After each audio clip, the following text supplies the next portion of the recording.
Hello and welcome to another episode of Purpose and Vision Mastery with me, Christine Rita Namsovia Abangwa. Today we're going to be talking about vision mastery, more specifically putting your vision in action.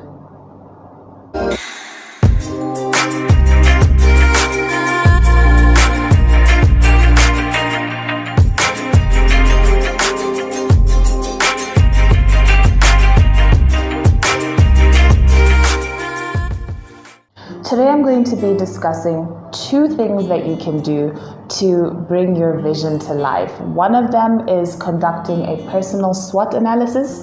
The other is putting in place healthy boundaries. Let's start with the SWOT analysis. Now, a SWOT analysis is a strategic planning technique that businesses often use to assess their strengths, weaknesses, opportunities, and threats. So now we're going to talk about how you can do that for yourself. So we're going to start off by looking at your strengths. What are you good at? Where are your muscles, right? What are your gifts? What are your natural talents? Where are you proficient? What do you know like the back of your hand? Those are your strengths, and it's very important to not only acknowledge them but to use them, because too many people have an idea what they're good at but they don't really maximize it. So it's really important to not just acknowledge your strengths but to use them and continue to improve, because just because you are so good at something doesn't mean that you don't need to keep working at it and improving. Next, we look at our weaknesses. So I like to look at weaknesses from two angles. On one hand, you may have weaknesses that you can improve on. For example, if you are not so good with money, or you don't manage your time very well, you're not disciplined, you don't have the follow through to complete a task, or you don't really have good people skills. There are some things that you really need to work on if you want to be successful, and you can get help for that, right? On the other hand, there are weaknesses that you need to be very honest about. You may never become good at certain things. You may not be good at numbers, you may not be good at writing, and you have to be honest with yourself here so that you don't waste time trying to perfect what you're never going to perfect, right? So this is an opportunity for you to outsource what you cannot do, or bring in help, bring in people who can support you so that you can focus on what you're good at. Next, we look at your opportunities. So initially we were looking at your internal environment, your strengths, your weaknesses, but now we're looking at the external environment. So what are the opportunities that exist in your area of interest? Have you done your market research? And this isn't just for business. When you have a vision, when you have a desire to add value in a certain way, you're looking at your ideal client, your ideal sponsor, your ideal friend, you're looking at an ideal individual or organization that will be receptive to this vision. So you really need to understand what opportunities exist. And if you haven't started doing that kind of research, it's a good time to start. Then we look at your threats. So what is happening in your environment that could potentially throw you off? What, as the word suggests, threatens your potential, threatens your progress? Are we looking at people? Are we looking at a lack of support? Are we looking at economic factors? What exists in your environment that could hamper your progress?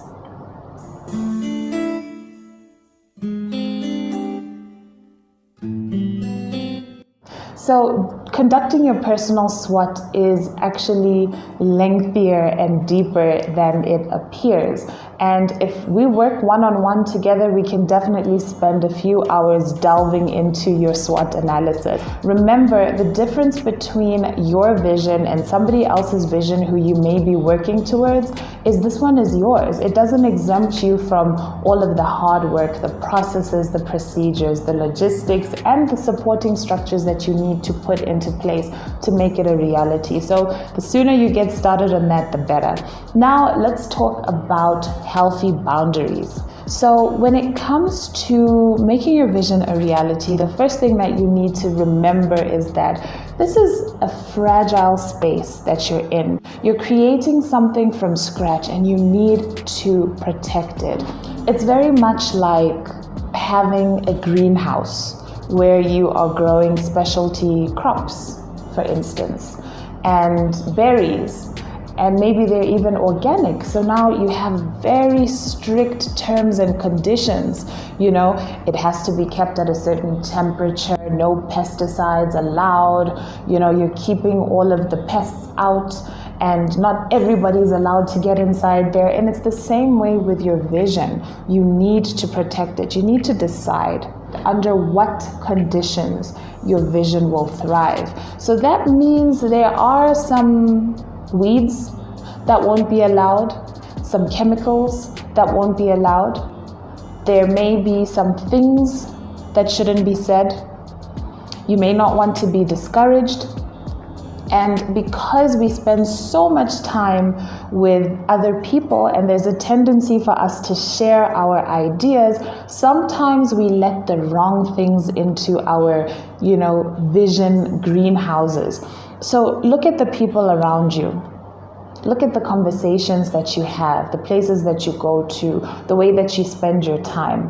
Are these people and activities that are building your vision? Because what you focus on grows. And if you're constantly consuming what does not help your vision to grow, you're going to choke it.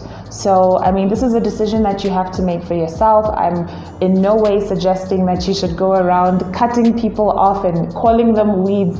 But basically, you need to be very clear about the growing conditions of your vision and who is allowed to come close to it, who can influence it, and how you spend your time.